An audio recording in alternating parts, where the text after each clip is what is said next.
when did you start the Projexx project? The very first official Projexx space happened in 2010, and it was it was on Tipton Street where the Wilson Agency I remember building that is. one. Mhm. That's the first one I ever went to. Yeah, and that was we had both doors of that space, like both sections of that space, and right where they have their offices, we also had a kind of movable wall system that we built. We had our studios back there. Yeah. So the layout is very similar, and I just sort of worked out a deal with URA when they first came to town, and we're redoing buildings, and nothing was happening downtown really. So Nobody was filling them. It's better to have something in there than just another empty storefront? Yeah.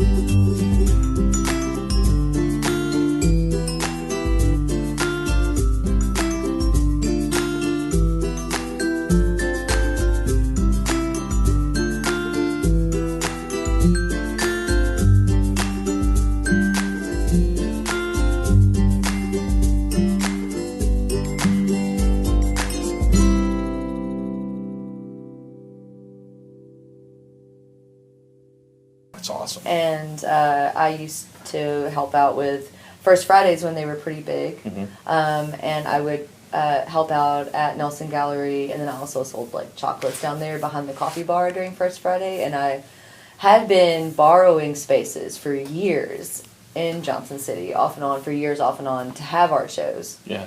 And I was just really frustrated with borrowing spaces because, artists would put all this work into figuring out the hanging and everything, and maybe they'd sell a couple things, but it was just a happening. You know what I mean? It wasn't an actual space where people could come and see work for a month or, Right. Anything like that, or even an appointment only. Right. The art show would have something maybe 3 weeks and then be closed for a couple weeks. Well, it would just be basically when I was borrowing spaces, I wasn't calling anything projects. It was all under different names, and it would just be a one night show. So artists only had the chance to sell things that night. Right.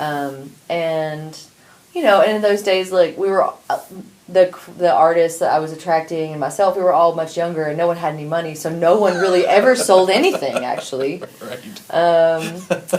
I had art shows at the same time you were starting, just because I loved art and I wanted more artists around me, and it was exactly it's the never same about thing. the money. We would have 150 people in and out of my apartment in one night, and not one thing would sell. Yeah. But everybody would feel like it's a huge success. Yes, yeah, and the artists would too. Yeah. Just getting to show your work and getting to display your work is really great. That whole it'd be great for your exposure. I mean, honestly, with art shows, it is. Maybe not so much with bands or other things sometimes, Right. but so. And that was before the days of Instagram, when you could even continue, you could promote artists before and after a one night show. So Right.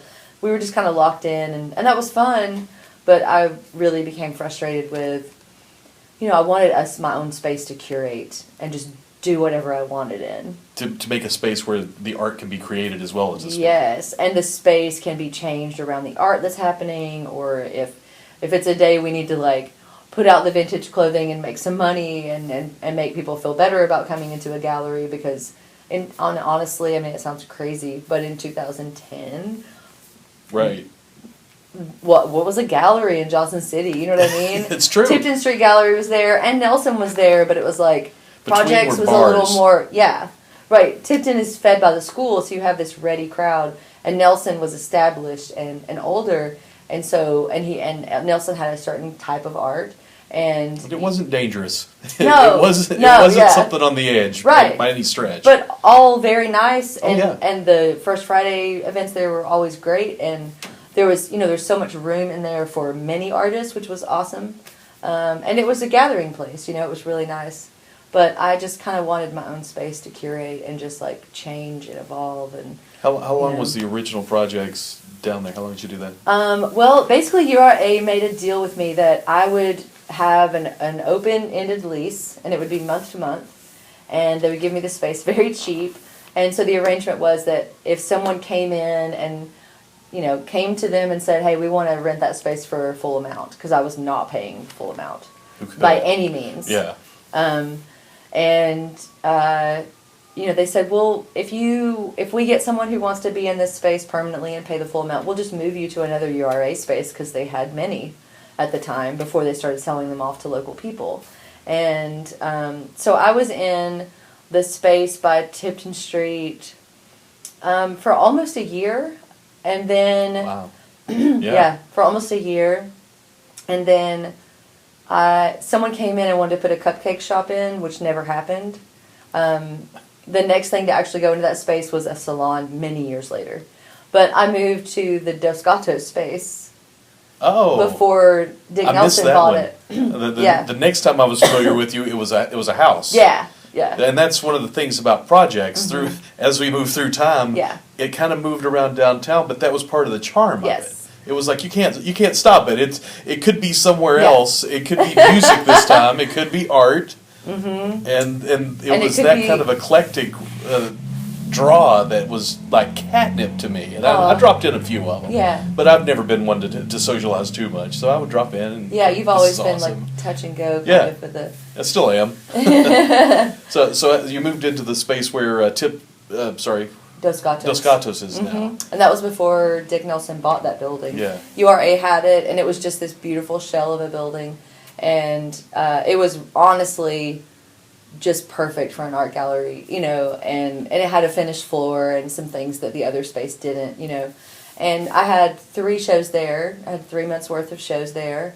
There was a couple of music videos recorded in there, and people would rent the spaces for band practices and stuff like that, which is a part of music culture here that is really missing. Yeah.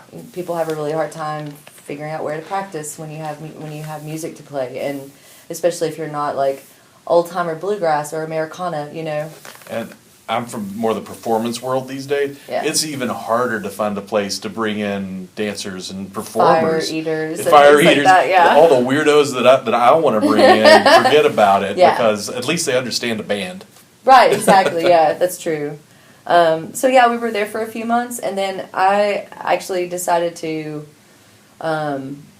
sort of just put Projexx on pause, and that's the kind of beautiful thing about it, is that I refer to it as a nomadic gallery project. It's kind of my lifelong art project, because it started out as not even something that was called Projexx. It was like all these borrowed space shows that I'd had for years, and then Did evolved you just get to a point where it's Projexx. like, I guess I better name it?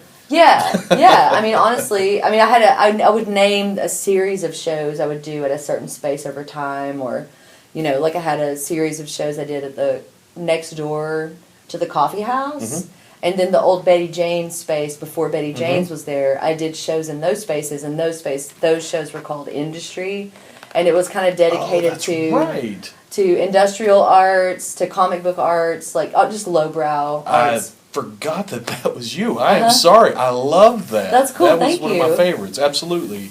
It was a friend fun. dragged me, and I was like, this is exactly the kind of stuff. And we always had bands, or there was like some sort of performance art, and always a visual show, and it was really fun. But again, like I just wanted the artwork to be able to stay up, and I just wanted my own space. And so after the Dos Gatos phase, I was just kind of like ready to move on to something else, and I started doing noise music and got into doing like a film with a friend of mine, and then started doing noise performance with the film integrated, and just went in a musical direction for myself for a while, and took a break from Projexx.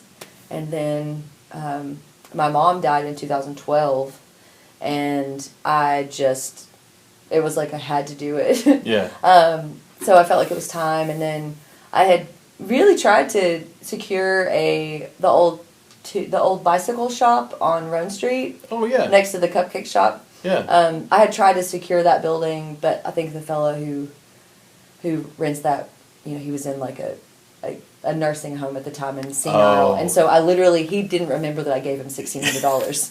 Oh no. Yeah, and it took me like a while to work it out to get it back. I mean, he just took my money and then just forgot. Didn't even like just didn't even know to do anything about it. Yeah. You know, he didn't remember to do anything about it. So Wow. I realized, okay, this is not, and that space is still sitting empty. I noticed that. Right. I didn't realize that. Yeah, it's interesting to think about how all the spaces here are like tied up and, you know, in situations like that, and you just never know, and you know. And now a lot of them are getting picked up by outside interests, and I may be wrong, so I'm not going to say where it is, but a very popular place downtown, the whole building was just recently bought by someone from across the country because they thought, oh, that looks like it's a profitable place and it's cheap.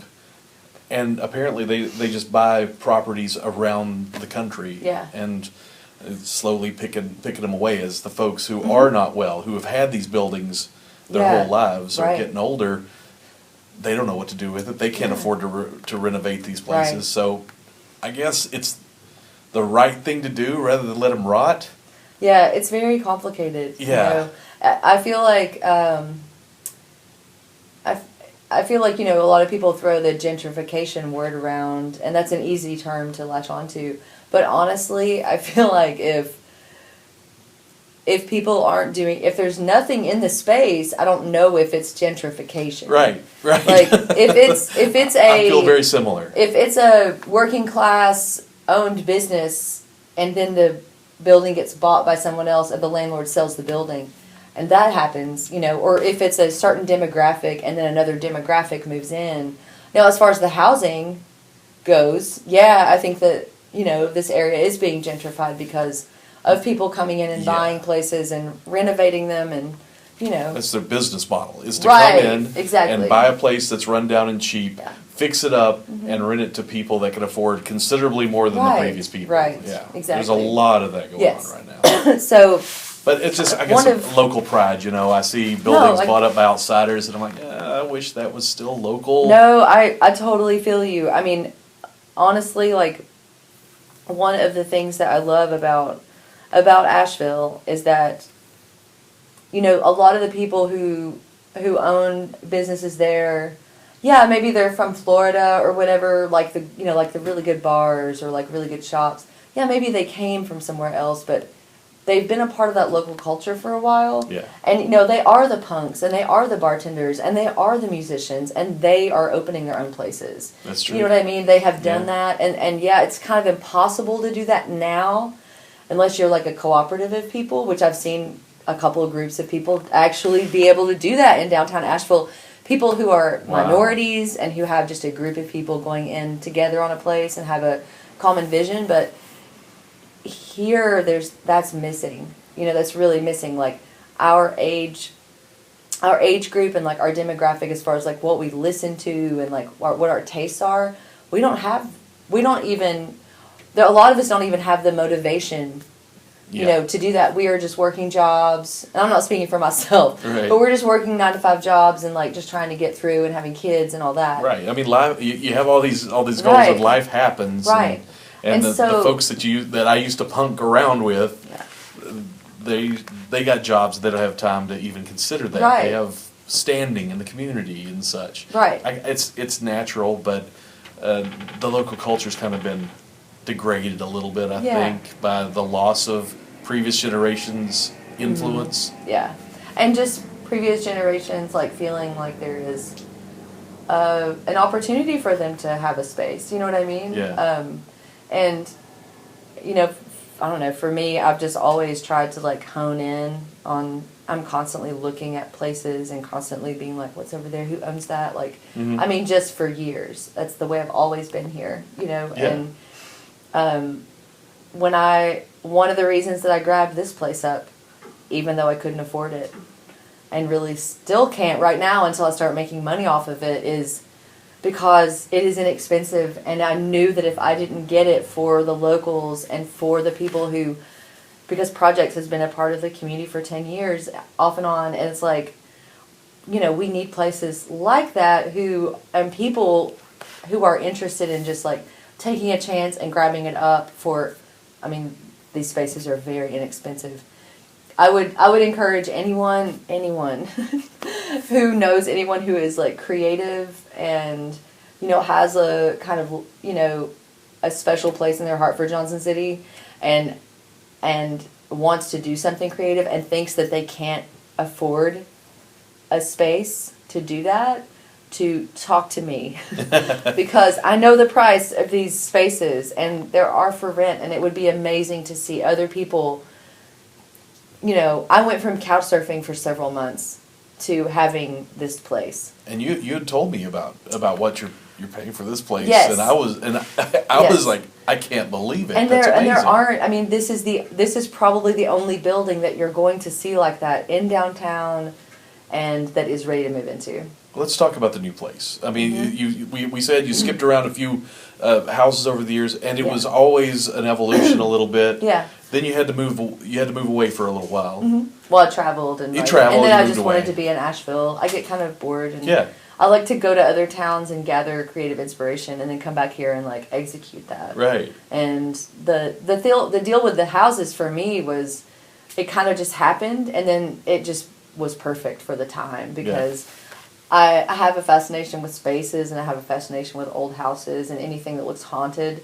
So I picked some of the eeriest, houses that are like ridden with the most stories, and brought the public in and changed the energy, and and that was cool to bring the public into these beautiful old houses that had been discarded. Right, and the energy is actually at the time the most appealing thing. Yeah. I walk in, not only do I see lots of people I know from just the scene and just people I've known for years, but everybody was so glad to see each other, and everybody was creating something, and to me that always makes that great vibe.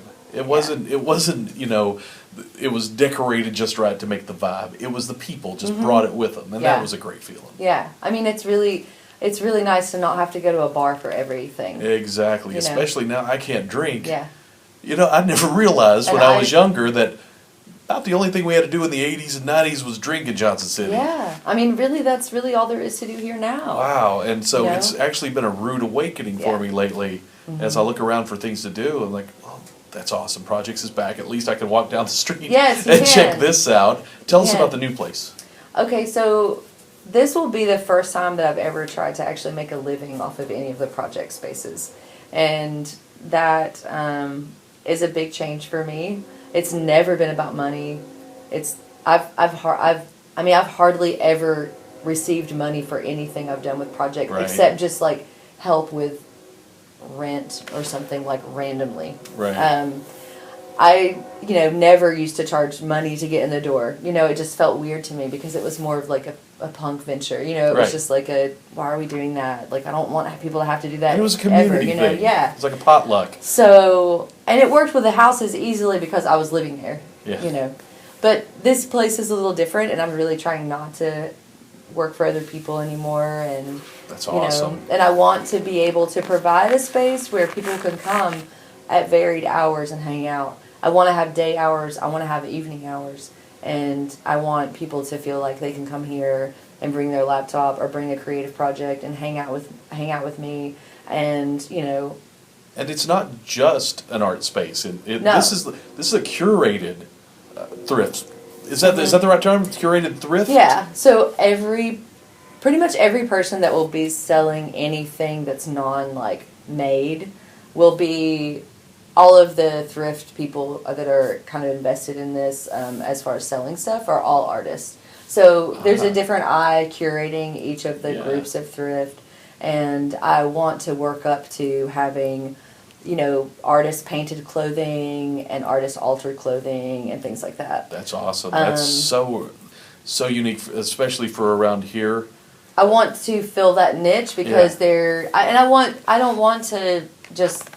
Like, oh, this is just a small, really cool, vintage shop. I don't want it to be No, you don't want to be that. a boutique. Yeah, I don't really, and it's fine if it feels that way, but I want it to have something, like the merchandise that we have right now is just sort of like, we're just getting started, and we're filling the place with cool things that we feel like people, want, but as we go, it'll be more refined. Like always, it evolves into what it'll end up. Right, and my vision for it is to... always carry some social justice books, art books, music books, queer culture books, things like that. Kind of keep our genres of each thing very niche-y, so that we're not competing with the other bookstore, and we're not competing with Main Street Antiques, and we're not competing with, right, and you know what we're you're just find. something totally set apart. Yeah. And you can go to those other places for those things. And so I want to curate more of that, and then I also want to sell local band music and band merch. I really want this to be a safe space for queer people, trans people who need a place to go, for people who don't drink, for people who do drink. Right. If they just want a non-bar space to go to, a non-coffee shop space to go to, because there isn't even a coffee shop here that's open past 8 o'clock without having to pay a cover, Yeah. And I want to go to coffee shops. I'm a night owl, even when I'm not drinking, and I would love to have a place where I could just hook up to the Wi-Fi, listen to great music, and just sit on a couch and chill and maybe have a conversation or two about art or Speaking whatever. of, even though someone thinks it's no longer comfortable, this is a great couch. Isn't it? I know. People should come and just hang out, Yeah. just sit on this couch, because it is really super comfy. It didn't look it when I sat down, but No, you can thank one of my clients for this couch. They donated it. that's awesome, and it's a loungy area. It's very comfortable. Yeah, thank you. And there's always something to look at no matter where you go. And the space itself will evolve into being more of a gallery and less of a shop as we go. Right now I'm just trying to move merchandise and pay the rent. Right. And I'm posting things online for sale constantly and selling a little bit here and there that way. Yeah, the style of your post is great. Thank you. It really stands out. I really thought that the way you intersperse the graphics with the merchandise was really effective. Thank you. I appreciate that. And you're going to have space, but you are going to have the spaces for artists to use. Mm-hmm. So basically, I've already talked with a couple of artists who are interested in doing this, and as this space evolves, there'll be more space to for an artist to maybe come and set up a table and have a little micro studio kind of thing going on. And some people are just interested in, I was talking to Laura Bowman the other day, and she was just like, can I just come down here and bring a project and just sit? And I'm like, yes, I want, this is awesome. what I'm trying to send out in my brainwaves, is that people can come here and do that. Yeah, I think early on we talked about I might come down here and use it for my green screen space, just totally. because there's a corner with a little space in it, and that's all I need in the world. And anyone who just needs to get out of their house, who normally works at home, or you need to come down here and just hang out and write a paper. Some people are stimulated when there's just a little bit going on in the background, and the view up here is amazing at all times of day. So, and it's just just off of downtown, so it's really peaceful, and you're not in the bar crowd mix, but you can easily join it. It's just like a block or so from Atlantic. Yeah. You can see it from out front. Yeah, and I think that on the backside of the warehouse buildings where Go Burrito is, there's a woman who's building artist studios down there. So we're really in a little enclave. That'll be a little enclave, and Skill Bill is right over there. That'll be awesome. Mm-hmm. Just I'll make a little artist alley from here to there. And I really want to partner with them on some things. I'm just drowning right now in things to do between this and the Punk Flea and all that. So. And the Punk Flea is a hoot. Thank you. The next one's what? On Halloween. Yeah. I intend to be at that one. I was out of town for the last one. I got to check this one out. Let's hope the weather holds out. I hope so. I did a fire show in the rain Saturday. You don't want that. Yeah, I've already been looking at the weather today, and it's changed 3 times today. So. Oh gosh.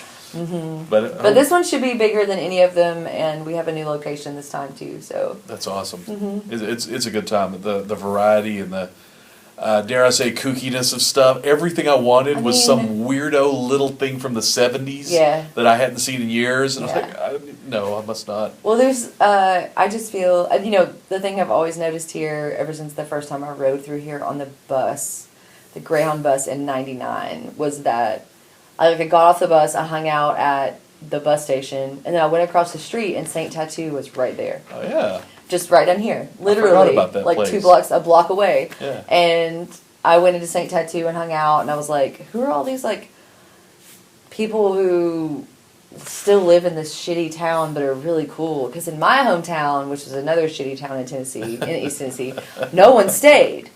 No one stayed unless they got locked into a factory job and marriage. You did not stay.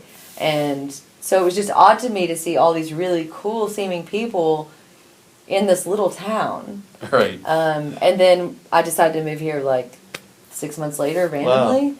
And it's still, as soon as I got here, it was like, there were people who were just like, you're supposed to be here. And I'm like, what are you talking about?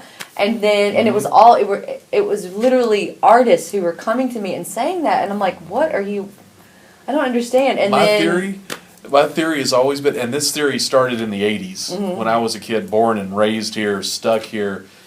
In this valley, there was nothing to do. Yeah. In this town, there was nothing to do. So you grabbed everyone you knew. Yeah.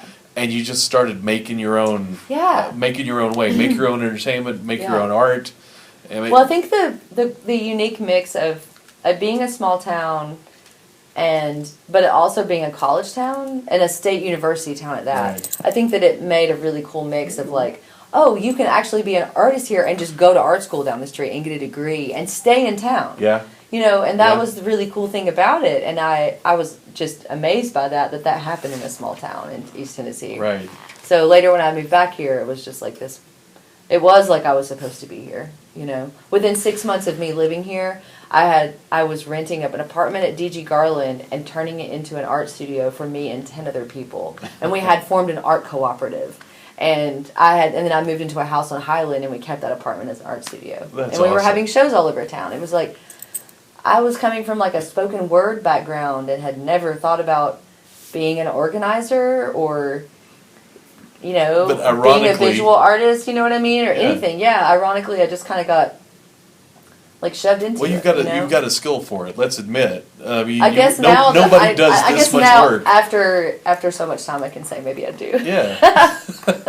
Sometimes you just got to accept you are what you are, you know. Yeah, and that's really like what happened my first year here. I was just like, are you sure that you're talking about me? You're sure that I'm the one that you're expecting? Like, right. But it just started to happen, and then it was just so easy to get people involved because there were so many people here that were locals and wanted something to do, and school was the only thing going on. True. For them as artists, and it's like, yeah, I'm getting a degree, but it's an institution still, and we still need something of our own. Yeah, and that's still.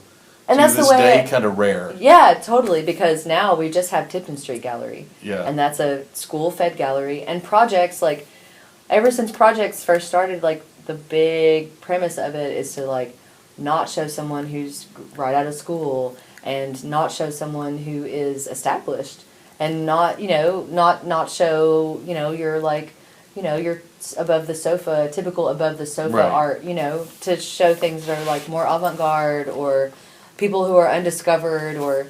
But they have that danger, that artist that's working, that's still hungry. Yes, there's a life to that you're not going to get from the decorative or the established. Oh, one of the most memorable actual visual shows that I ever had was this fella who... and it was at the Dios Gato space.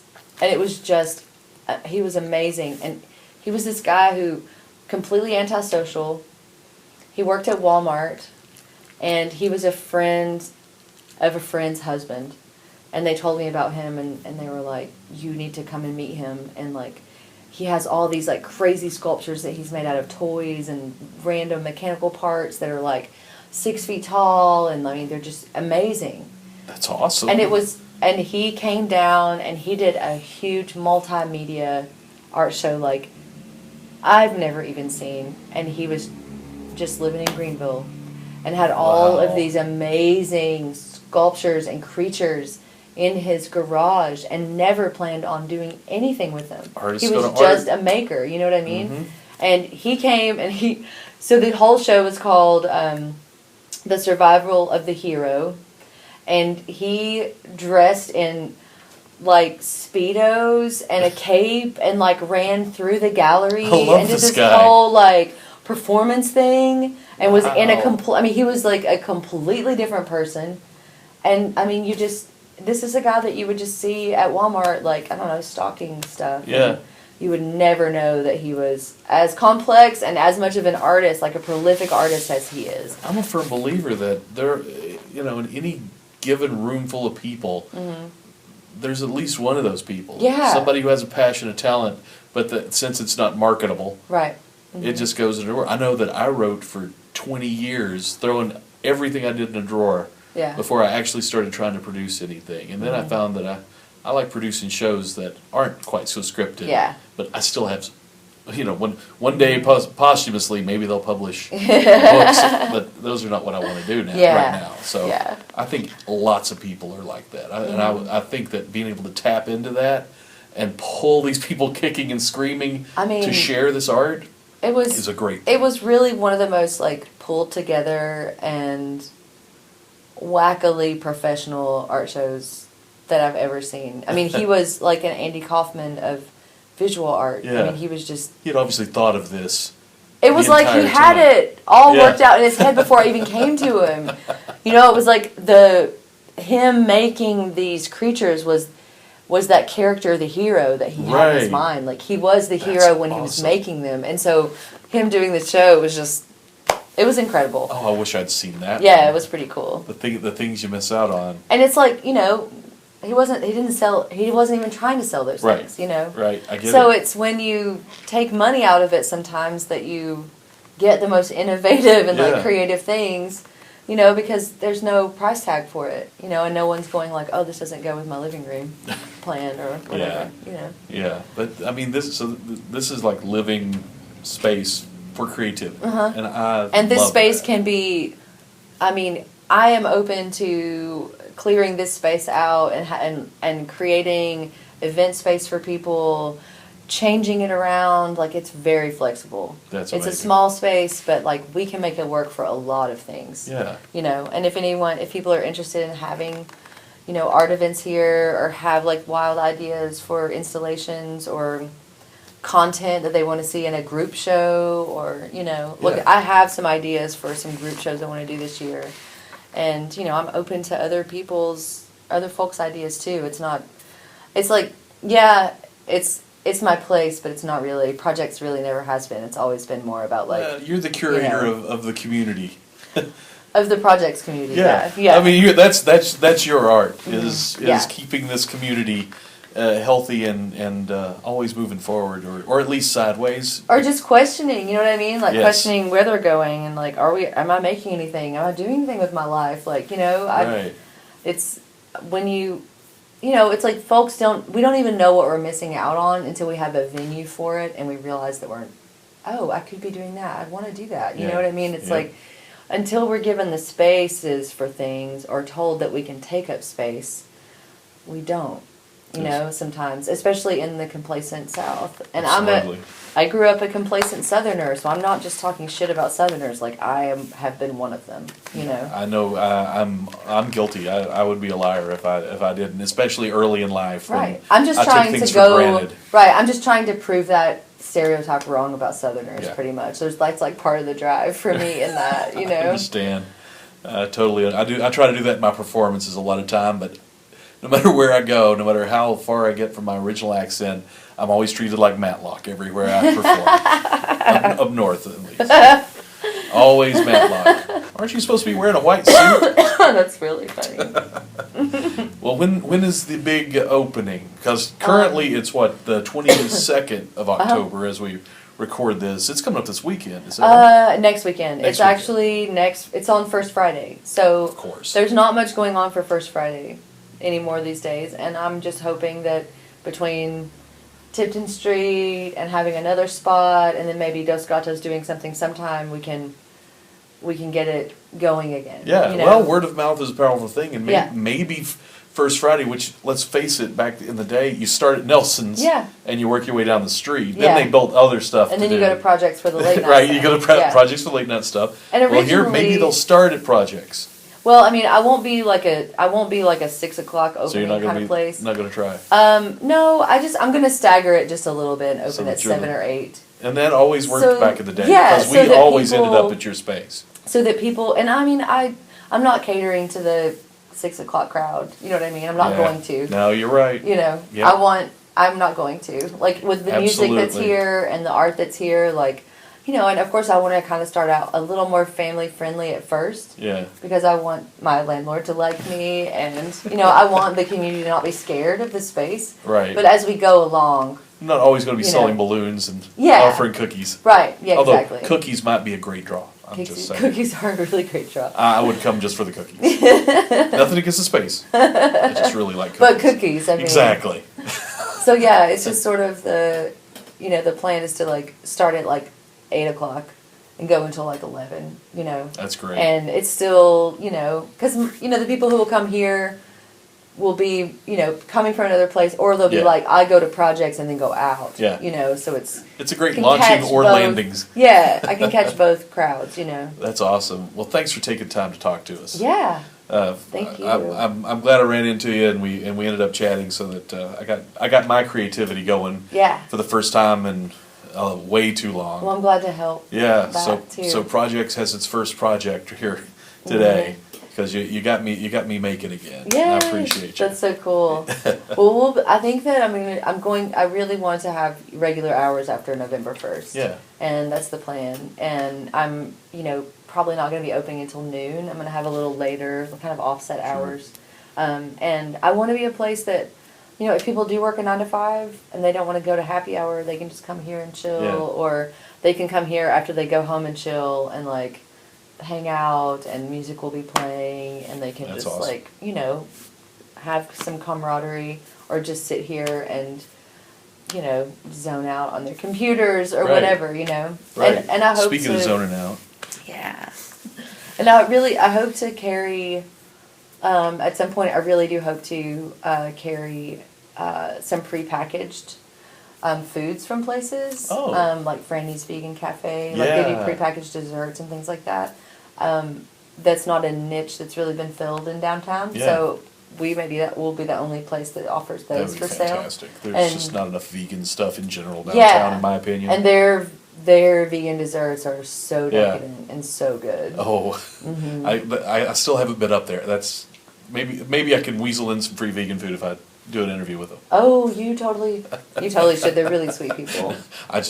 I'll just go eat there. I'll pay like everybody else. They're going to be at the Punk Flea too. Oh, that's awesome. Mm-hmm. So we got the Punk Flea on the internet. They can look up JC Punk Flea on Instagram. I know. Mm-hmm. Is it on JC Punk Flea and Farmers? Yeah. Mm-hmm. And because I am trying to encourage more farmers to come, especially next spring. That's great. And, yeah.